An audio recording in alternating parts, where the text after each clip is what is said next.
Hello, my dear students. This is Chetan sir. So today I am going to solve a question on average resistive force.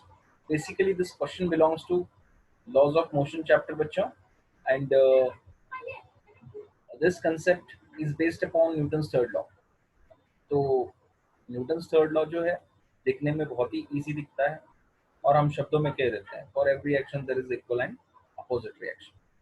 But this question is a kind of कह सकते हैं to the average mark, लेकिन मजेदार question. यहाँ पे क्या है actually, question को हम पहले पढ़ लेते हैं फिर चीज को डिस्कशन करने स्टार्ट करते हैं, ठीक है. तो this type of question is asked in CET, NEET level and JEE Mains level. ठीक है बच्चों. तो चार ऑप्शंस तो दिए हैं. चार ऑप्शंस देखने के बाद पता चल रहा है कि this is single correct type, मतलब चार में से एक करेक्ट होगा. तो देख लेते हैं कौन सा वाला करेक्ट है और कौन सा वाला नहीं है, ठीक है. और ये क्वेश्चन क्या है पढ़ लेते हैं. चलो बच्चों. A bullet of mass 0.04 kg, ठीक है, इतना मास दिया हुआ है बुलेट का, ठीक. Moving with the speed of 90 metre per second, मतलब इसका जो इनिशियल स्पीड जो बुलेट का कितना है 90 मीटर पर सेकेंड, ठीक. Enters having a wooden block, मतलब जो भी हमारे पास वुडन ब्लॉक है उसके अंदर एंटर करता है कितने इनिशियल स्पीड से 90 मीटर पर सेकेंड और उसका मास 0.04 kg, ठीक है. And is stopped after a distance of 60 centimetre, ठीक है. तो ये जो बुलेट वुडन ब्लॉक के अंदर एंटर करता है, जैसे ही ये एंटर करता है so it will be going to stop up to 60 centimetre, ठीक है. Full point. The average resistive force exerted by the block on the bullet is, मतलब बुलेट पे जितना एवरेज रेजिस्टिव फोर्स जो ब्लॉक के द्वारा लगाया गया, क्योंकि जब बुलेट आके किसी ब्लॉक को हिट करता है तो वो क्या होता है, अपने फोर्स से हिट करता है और वो एंट्री कर जाता है ब्लॉक के. लेकिन क्योंकि ब्लॉक का भी अपना एक मास है तो it will be going to resist, क्योंकि for every action there is equal and opposite reaction, मतलब ब्लॉक की तरफ से एवरेज रेजिस्टिव फोर्स लगेगा, मतलब नजदीक नजदीक सेम फोर्स जितना बुलेट लगा है, ठीक. तो इसको हम अच्छी तरह से सॉल्व कर लेते हैं बच्चों. तो they have given here basically in terms of Newton. पहला वाला ऑप्शन 100 न्यूटन, सेकंड 270, थर्ड 50 और फोर्थ 290. ये सारे न्यूटन में है, means we are going to find out average resistive force. तो चलो बच्चों, इसको बहुत ही क्लीन तरीके से हम इसको सॉल्व कर लेते हैं. फाइन. और देखते हैं क्या क्या है और क्या क्या नहीं है, ठीक. So they have already given some things.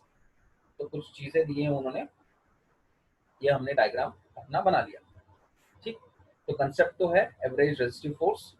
और चलो बाइफरगेट कर लेते हैं नोन और अननोन चीजों को, ठीक है. ये अपना कॉलम बना लिया मैंने और यहाँ पे और एक कॉलम बना लूंगा, ठीक है. चलो बच्चों स्टार्ट करते हैं. On the left side I am going to write unknown quantity, on the right side known quantity, ठीक है. तो नोन क्वांटिटीज में क्या क्या है, मास है अपना, कितना है वो 0.04 kg, ठीक है. ये अपना मास. और क्या क्या दिया है, इनिशियल स्पीड. इनिशियल स्पीड है अपना 90 मीटर पर सेकेंड, ठीक है. फिर बाद में जो बुलेट जाके कहाँ से लेके यहाँ तक, ठीक है, रुकेगा, मतलब इस पॉइंट से एंट्री करेगा, ठीक है. इस पॉइंट से एंट्री कर रहा है और यहाँ पे जाके कहीं पे रुक रहा है. तो ये डिस्टेंस कितना है, हमें कितना दिखाई दे रहा है, दैट इज 60 सेंटीमीटर. कितना डिस्टेंस दिखाई दे रहा है आप देख सकते हो बच्चे यहाँ पे, दैट इज 60 सेंटीमीटर, ठीक है. तो पहले तो वो सेंटीमीटर्स में, हमें क्या करना है बच्चों, इसको मीटर में कन्वर्जन करना है. मतलब जो डिस्टेंस है उसको हमने मीटर में अगर कन्वर्ट किया तो 60 सेंटीमीटर का हम कैसे लिख पाएंगे, it can be written as 0.6 metre, मतलब एस को हमने 0.6 मीटर की जैसे लिख लिया, ठीक है. Now the bullet will be going to stop. तो फाइनल स्पीड क्या रहेगी उसकी, v इज इक्वल्स टू 0, मतलब वो तो रुकेगी अंदर जाके, यहाँ पे बोला जा रहा है, क्योंकि फोर्स लगाने के बाद कहीं पे जाके रुक रहा है, स्टॉप्ड। ठीक है, अगर यहाँ पे स्टॉप्ड है तो हम क्या करने वाले, सिंपली देखो क्या बोला गया है यहाँ पे, they are saying that the bullet will be going to get stop. इस पॉइंट पे क्वेश्चन में देख सकते हो आप, दिस इज स्टॉप। तो अगर ये स्टॉप्ड है, इसका मतलब फाइनल वेलोसिटी क्या होने वाला है, बुलेट का 0 होने वाला है। ठीक, अभी फाइंड क्या करना है, average what, average resistive force. ठीक है, यहाँ पे देख सकते हो आप, average resistive force we are going to. So इसके लिए सर, उसके लिए कुछ अलग से टर्म आता है, नहीं बच्चों, तो एफ ही फाइंड करना है। तो फॉर्मूलाज यहाँ पे कौन से लगेंगे, हमें लगेंगे formulas, force is equals to mass into acceleration, क्योंकि यहाँ पे ऑलरेडी मास दिया हुआ है लेकिन एक्सेलरेशन नहीं है। तो हमें क्या फाइंड करना है, जो हमारे पास चीज नहीं है उसी को तो हमें फाइंड करना पड़ेगा, मतलब एक्सेलरेशन। ठीक है, अगर एक्सेलरेशन को हमें फाइंड करना है, ठीक, एक्सेलरेशन को हमें फाइंड करना है तो क्या करना पड़ेगा, यहाँ पे अननोन में लिखना पड़ेगा कि यार एक्सेलरेशन पे फाइंड करना है। See here, we have initial velocity, we have final velocity, we have distance factor. Distance factor कितना है बच्चों, डिस्टेंस फैक्टर इज अपना है मीटर में कन्वर्ट किया हुआ 0.6 मीटर। ठीक है, तो अभी एक काम करते हैं, जब एक्सेलरेशन नॉन यूनिफॉर्म तरीके से चेंज होता हो, बढ़े या घटे, तो उसके लिए हम फॉर्मूला कौन सा यूज करते हैं, थर्ड काइनेमेटिक इक्वेशन को यूज करते हैं, v square is equal to u square plus 2a। ठीक है, तो इसी इक्वेशन को हम क्या करते हैं बच्चों, we are going to solve. ठीक है, यहाँ पे मैंने बाइफरगेट कर लिया कॉलम बना के। ठीक है, ओके, तो अभी यहाँ पे सॉल्व कर लेते हैं। एक तो हम कॉलम बनाएंगे, क्योंकि कोई भी सॉल्व करते वक्त गड़बड़ी नहीं होनी चाहिए, स्पेस बनाकर अच्छी तरह से सॉल्व करेंगे। ठीक, तो अभी देखो बच्चों, v square is equal to u square plus 2as है। अभी मैं क्या करूंगा, v square minus u square, ठीक है, इज इक्वल्स टू 2as है ना, तो इज इक्वल्स टू क्या कर लूंगा, a एज इट इज रखूंगा, फिर 2s को इधर लिखूंगा। ठीक है, तो ऐसे मैंने लिखा, फिर therefore acceleration is equals to, acceleration is equals to क्या आएगा, v is equals to we know that 0। ठीक है, तो 0 का तो वैसे भी हम छोड़ देंगे, डिस्कार्ड कर देंगे, and minus minus u square. ठीक है, you square divided by 2s। So this is what my बच्चों, this is nothing but our acceleration factor। तो acceleration factor कितना आया हमारा, कितना आया।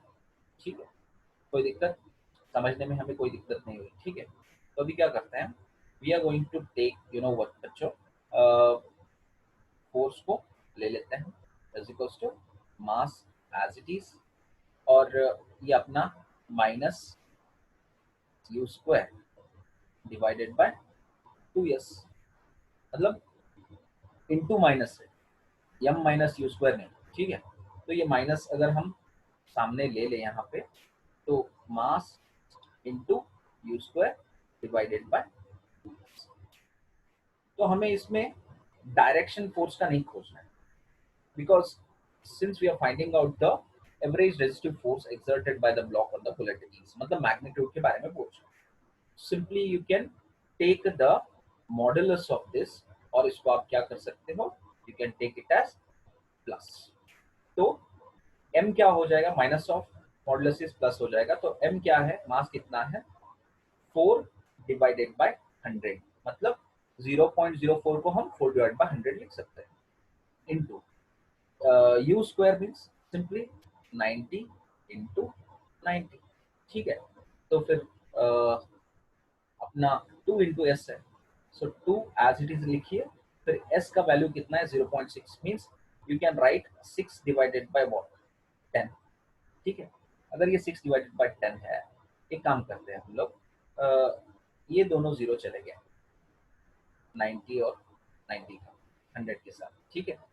सो what we are going to do is, you know, to one जा, ठीक है, और ये अपना टू टू जा, ठीक। अभी क्या करते हैं, we are going to again divide to one जा, ठीक, फिर टू थ्री जा, और ये 10 को ऊपर भेज देते हैं। तो अभी क्या करना है, यहाँ पे बाइफरकेट यहाँ पे कर लूंगा, थोड़ा सा जगह बना लूंगा ताकि मैं अच्छी तरह से सॉल्व कर पाऊँ इस स्पेस में, ठीक है। इसमें क्लोज करने के लिए स्पेस में। Now, the same thing, this one can be taken here. So f as it is, fine.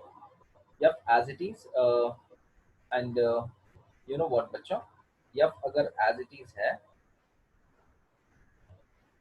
ठीक, फिर बाद में ऊपर जो यहाँ पे 9 into 9 था, 9 into 9 था, वो as it is लिख लेंगे into 10, ठीक है। यहाँ पे नीचे क्या है, the below one is 3, ठीक है। ये 3 वन जा और ये 3 थ्री जा, सो 3 9 जा 27 आएगा आपका, ठीक है, इंटू 10, तो कितना आ रहा है, so we have the value F is equals to 270 newton, ठीक है। तो कितना है अपना answer, the answer came is capital F is equals to 270 newton. मतलब जो रेजिस्टिव फोर्स है वो तो अपोजिट है बुलेट के, लेकिन हम लोग यहाँ पे क्या फाइंड कर रहे हैं, magnitude we are finding out, right. तो आया कितना answer, the answer came is F is equals to 270 Newton. So, my dear kids, we can easily make a mark of this. Here, option B is the right answer. तो अपना option B जो है बच्चों, वो right answer है, ठीक। और इसको हम मार्क कर लेते हैं।